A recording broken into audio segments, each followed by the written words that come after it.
आज आपण पारगाव या ठिकाणी विधानसभेची रणधुमाळी जवळपास जवळ येत चाललेली आहे. त्यानिमित्ताने आपण पारगाव या ठिकाणी काही ग्रामस्थ या ठिकाणी बसलेले आहेत.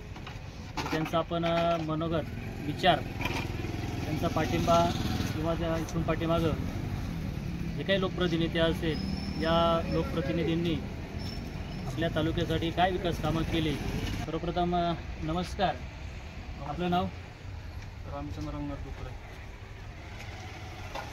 आपणास माहीत आहे या 2024 जुन्नर विधानसभेसाठी आपल्या तालुक्यामधून जवळपास 5 ते 6 किंवा जास्त पण लोकप्रतिनिधी आमदारकीसाठी इच्छुक आहेत.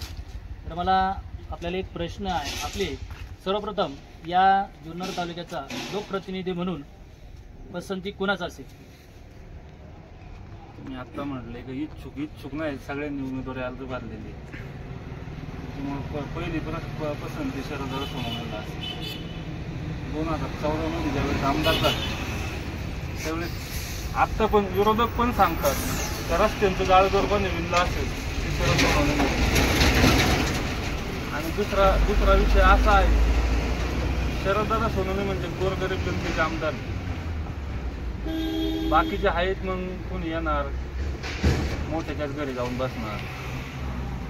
लोकप्रतिनिधी असा पाहिजे का गोरगरीब जनतेच्या कामाला आला पाहिजे. आज दादांच्या माध्यमातून अनेक गोरगरिबांची कामं झालेली आणि आज त्याच विषयावर आणि त्याच कामांच्या जोरावर आणि गोरगरीब जनतेच्या जोरावर शरददादा आमदार होणार. कारण जनतेचा आशीर्वाद आहे. नेता कोणी लागणार नाही. लोकांची जी भावना आहे ना, अपक्ष आमदार होत नाही, अपक्ष आमदार आपल्या तालुक्यात होत नाही. घासून बिसून नाही होणार, डायरेक्ट ठासून होणार 20-25 हजार शरददादा आमदार. अशी तालुक्यात परिस्थिती. कोणी सर्वसामान्य माणसाला जर विचारलं ना तर सर्वसामान्य माणूस सांगतोय तर शरददादाच माणूस चांगला आहे दोघांपेक्षा. आता बिबट सफारीच्या संदर्भात आपण काय सांगू शकतो? बिबट सफारीच्या बरोबर ही संकल्पना दादाने आणलेली. आणि याच्यामध्ये काही जण आपलं श्रेय घेण्याचं पाहतात. नाही, श्रेय घेण्यात काहीच उपयोग नाही. त्यांनी जी बारामतीला न्यायचा प्रयत्न गाठ घातला होता, ते म्हणले आपण इकडे नवीन आणू. त्याच्यात काय नाही, पण अख्ख्या तालुक्यात बारीक पोराला जरी विचारलं ना 2 वर्षाच्या बिबट सफारीची पण ते सुद्धा चांगले शरद सोनवणे. आपल्या गावामध्ये शरददादांच्या माध्यमातून काय काय विकास कामं झाली? दादांच्या माध्यमातून खूप विकास काम झालेलं आहे. समोर दिसतोय हावे दादांच्या माध्यमातूनच झालेलं आहे. आता बी रामवाडी असेल, रसाळमाळा असेल किंवा इथं इंद्रायनगरमध्ये असेल काँक्रिटीकरणचं रस्त्याचं काम असेल. आत्ताही दादांच्या माध्यमातून 50 लाख रुपयाचं काम रसाळमाळ्यामध्ये मंजूर आहे. इथे ग्रामपंचायतच्या पुढे राहिलेलं अर्ध काँक्रिटीकरण 10.5 लाख रुपये दादांच्या माध्यमातून मंजूर आहे. दादांची कामं चांगली, दादांना अडचण येणार नाही. आता जनतेमधून एक नवीन चेहरा हा एक ट्रेंड पुढे येतो. तर अजून काही नवीन चेहरा, या नवीन चेहऱ्याला जनता स्वीकारेल का? नवीन चेहरा कोण? पण सत्यशील शेरकर यांचं नाव पुढे, ते नवीन चेहरा. तो कशाचा नवीन चेहरा? 40 वर्ष त्यांचा कारखाना, त्यांच्या अख्ख्या गावात इकडे तिकडे हिंडतात ते. आणि कशाचा नवीन चेहरा? लोकांचे ऊस जळाले तर कपात होती डायरेक्ट 300-400 रुपये. एखाद्याचा ऊस जळाला कधी बघायला आलेत कधी? साधा प्रश्न आहे का शेतकऱ्यांचा बी? कारखाना तुमच्या ताब्यात आहे, सगळ्या गोष्टी तुमच्या ताब्यात आहे. कारखान्याच्या माध्यमातून काही कामं झाली का त्यांची? कारखान्याच्या माध्यमातून त्यांचं शून्य काम आहे, शून्य. त्यांचे वडील होते ना सोपान शेरकर, त्यावेळेस तरी रस्त्यांना ऊस तुटायच्या आधी मुरम टाकीत होते. ते साहेब चेअरमन झाले होते, ती सुद्धा स्कीम बंद झालेली. अनेक जनतेचं असं म्हणणं आहे की सत्यशीलदादा शेरकर नवीन चेहरा आता उमेदवार म्हणून उभे आहेत. तर जनतेचं म्हणणं असं आहे की सत्यशीलदादांनी कारखाना अतिशय चांगल्या पद्धतीचं चालवला आहे आणि तालुका अतिशय चांगल्या पद्धतीने चालवते असं जनतेचं म्हणणं आहे. काय सांगाल? चांगल्या पद्धतीचं म्हणजे कसं चालवलं? म्हणजे शेतकऱ्यांना सुविधा चांगल्या मिळाल्या, बाजारभाव चांगले मिळाले या बाबतीत. भीमाशंकरनी या कारखान्याची जर तफावत काढली ना आपण त्या दोन्ही, तर काहीतरी 1600 रुपयाची काहीतरी तफावत भीमाशंकर कारखान्याची. मग कसं चांगलं चालवलं? शेडबाबांनी सांगितलं होतं भीमाशंकर कारखाना जो चालू जरी झाला त्या कारखान्यात जो कारखाना चाललेला त्याच्यापेक्षा माझ्या उसाला रेट जास्त असतील. त्या कारखान्यात जोपर्यंत शेडबाबा होते, सोपानांना होते, तोपर्यंत कारखान्याला त्या कारखान्यापेक्षा निश्चित रेट जास्त होती. हे साहेब चेअरमन झाल्यापासून त्यांच्यापेक्षा रेट काही कमी आहे. आणि मी सांगितल्याप्रमाणे का पहिलं सोपानांना चेअरमन असताना रस्त्यांना कारखाना चालू व्हायच्या आधी मुरम बिरम यायची, यांनी ते सुद्धा बंद केले. मग कशाचा कारखाना चांगला चालवला? एकंदरीत आपण सत्यशील शेरकर यांच्या कामाचे समाधान नाही, कामच नाही त्यांचं. समाधानाचं आहेच काय? त्यांचं काम काय? अजूनही काही मान्यवर या ठिकाणी बसलेले आहेत. आपण त्यांचे मनोगत मत जाणून घेऊन या. आपलं नाव? किरण शिंदे. 2024 विधानसभा निवडणूक चालू आहे. हे सर्व नाव आपल्याला मिळालं. यामध्ये अनेक उमेदवार अर्ज भरलेले आहेत. त्यामध्ये शरददादा असतील, अतुल बेनके असतील, आशाताई असतील, देवराम गांधी असतील. तर या सर्व उमेदवारांमध्ये आपली पसंती आणि आपल्याला आमदार कोण हवा? विषय असा आहे का आम्हाला आमदार शरददादा झाले तर का हवे, का हवे तर त्याचा प्रश्न असा आहे आणि त्याचं उत्तरही सांगतो.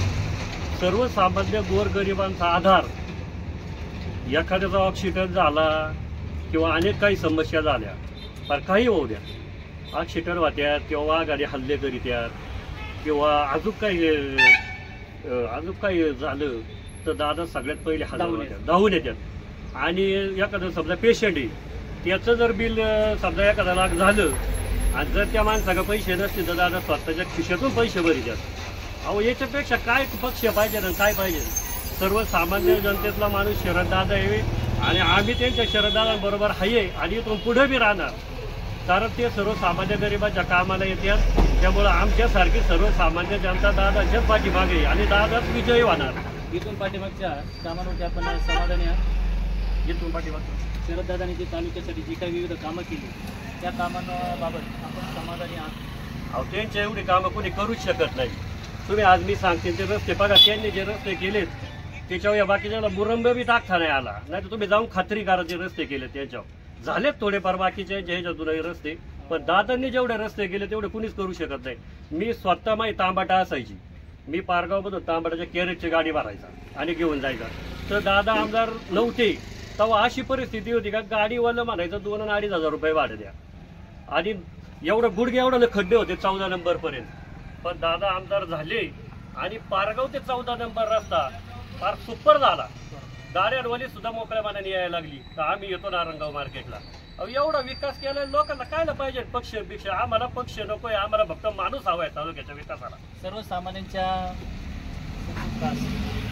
किंवा अडीअडचणी असेल यामध्ये दादा तत्पर असतात, बरोबर काय म्हणतात? आता एक काय कुणी बांधणार काय शरददादाचे कार्यकर्ते म्हणून त्यांच्यासारखे बोलतात. पण एक वस्तुस्थिती सांगतो मी आज अख्ख्या तालुक्याला बी ऐकू दे वस्तुस्थिती. माझा ॲक्सिडेंट झाला होता जवळ आता 4 वर्ष झाली. माझा वैयक्तिक ॲक्सिडेंट झाला, माझं ऑपरेशन कोकणे डॉक्टर तिथं झालं. आता 4-5 वर्षापूर्वी माझी परिस्थिती फार नाजूक होती.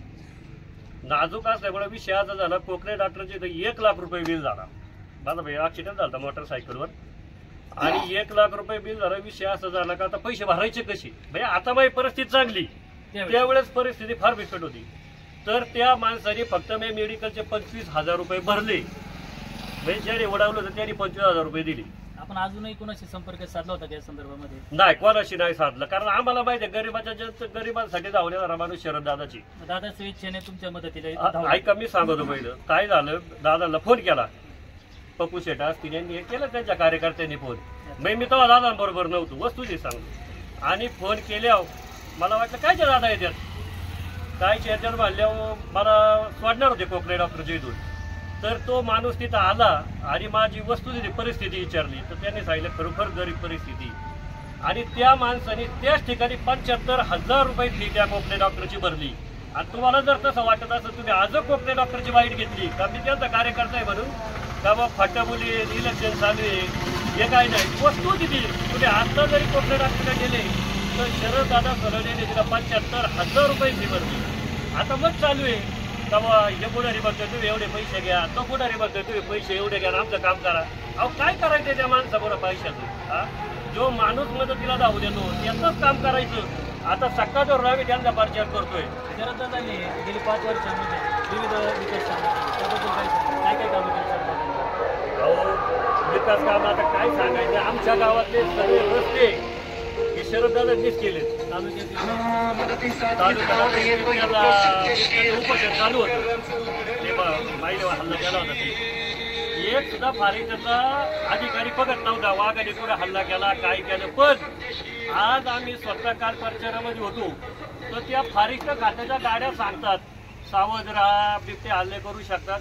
म्हणजे दादाला प्रशासन थोडं घाबरतंय व काम करतंय तालुक्यासाठी.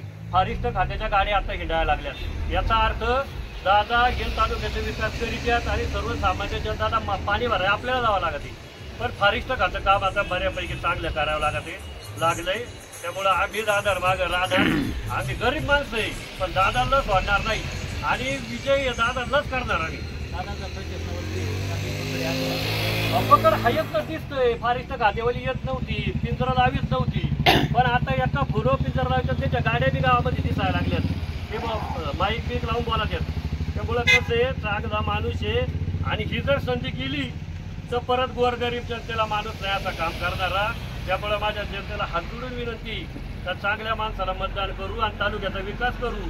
गोरगरिबांचा एवढाच माणूस आहे तालुक्यामध्ये. त्यामुळे आम्ही त्यांच्या बरोबर आहे. आम्हाला पक्ष नको, काही नको. आम्ही शरददादांच्या मागे राहणार. अजून बाकीचे काही उमेदवार आहेत त्याबद्दल त्यांच्याबद्दल आम्हाला काहीच बोलायचं नाही. आम्हाला एवढं माहिती आहे का गोरगरिबांच्या कामाला येणारा माणूस फक्त शरददादा आहे. अजूनही त्यांच्या काही मागे ग्रामस्थ आहेत त्या ठिकाणी, त्यांचं सुद्धा आपण मनोगत मत जाणून घेऊया. दादा नमस्कार, आपलं नाव?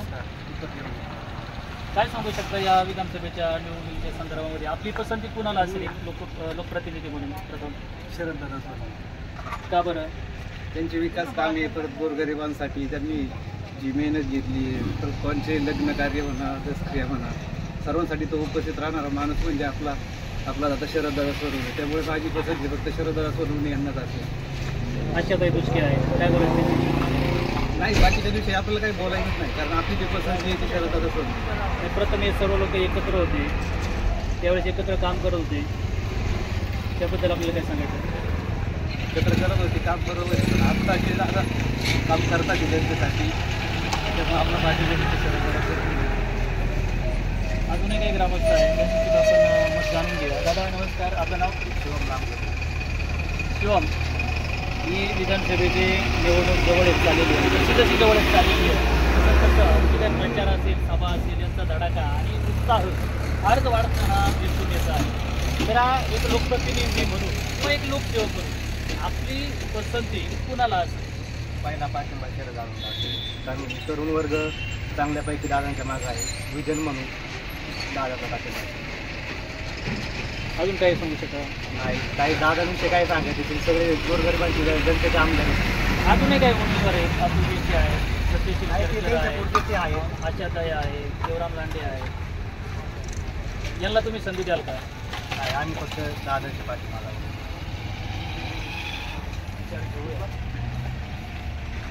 दादा नमस्कार. आपलं नाव काय दादा?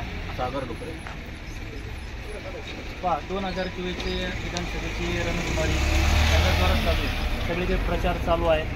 जो तो आपल्या पद्धतीने आपापल्या पक्षाचा प्रचार करत आहे, बरोबर नाही? तर आपली एक लोकप्रतिनिधी, एक आमदार, एक लोकसेवक म्हणून पहिली पसंती कोणाला असेल किंवा एक आपला आमदार कोण असावा? आपला आमदार, आपला माणूस शरददादा असावा ही सर्व जनसामान्य जनतेची भावना आहे. शरददादा का? एक वेगळं विजन असणारा, तालुक्याला उंचीवर नेणारा आणि गोरगरीब जनतेचा आमदार हा शरददादा असावा अशी सर्वसामान्यांची भावना आहे. शरददादांनी जी काही 5 वर्षामध्ये कामं केली त्या कामांवरती आपण समाधानी आहात का? हो, निश्चित समाधानी आहे. दादांच्या माध्यमातून या ठिकाणी तुम्ही पाहत असाल त्या पारगाव गावाचा कसा कायापालट झाला. हा बेलाजी जुरी रस्ता झाला आहे, त्यामुळे इथल्या धंद्यांना उभारी मिळालेली आहे. त्याचप्रमाणे अंतर्गत रस्ते देखील आता रामवाडीसारखा रस्ता असेल त्याच्यावर आजपर्यंत खडी नाही, काहीच नाही, पण दादानी 1 स्ट्रोक त्या ठिकाणी 40 लाख रुपये देऊन डांबरीकरण केलेलं आहे. रसाळमळ्यासारखा रस्ता असेल तो देखील चांगल्या पद्धतीने डांबरी झालेला आहे. ज्या रस्त्याला कधीच कोणीच नाही दिला नव्हता तो शरददादांनी दिला. आता शरददादांसमोरील या निवडणुकीमधील प्रमुख आव्हाने काय असतील? काय सांगता येईल? आव्हाने काय असतील? नाही, आव्हान काहीच नाही दादांचं. आव्हानाचं काय, जनतेने निवडणूक हातात घेतली होती, त्यामुळे आव्हानाचं काही सोबत राहिलं. आणि एकदा कोणत्याही गोरगरीब जनतेने जर निवडणूक हातात घेतली तर ते आव्हानच राहत नाही काही. आज परिस्थिती अशी आहे, दादांच्या पाठीमागे स्वामींचा हात. स्वामी समर्थ दादांच्या पाठीमागे भिवू नकोस, मी तुझ्या पाठीशी आहे. पाठीशी हा, म्हणजे सर्वसामान्य जनता ही दादांच्या पाठीमागे. मी मागाशी एक व्हिडिओ पाहिला, तुतारीचा प्रचार करीत होते 2-3 जण आणि ते सांगत होते का 2 नंबरला हे शरद पवारच उभे आहेत आणि ते बाबा म्हणत होते 9 नंबरचं बटन दाबायचं का. हे तुम्ही बघा, म्हणजे जनसामान्य माणसाची ग्रेस निर्माण झालेली दादाची. लोक आता पुढारी किती होऊ द्या, सभेला किती गर्दी होऊ द्या, पण जुन्नर तालुक्यात शरददादा सोनवणेच आमदार होणार. लोकांचा असताना मी पण फिरतोय, दादांच्या सोबत मी प्रचार करतोय, पण लोक मला येऊन सांगतात. किती मताने दादा निवडून येतील असं दादा वाटतं 20,000च्या पुढे निवडून येतील. 20,000 मतांच्या पुढे. 20,000चं लीड घेतील. हो 100% 20,000. आपल्या गावामधून दादांना कसा प्रतिसाद मिळेल? आपल्या गावामधून दादा 1 नंबरलाच आहे. पारगावमध्ये चांगलं राहणार दादांना. दादा 1 नंबरला राहणार पारगावमध्ये. अडचण येणार नाही गावात काही. कारण लोक मला येऊन सांगतात तुम्ही घाबरू नका, आम्ही दादांसोबत आहे, आमची चूक झाली मागल्या वेळेस आम्ही दादांना मतदान नाही केलं.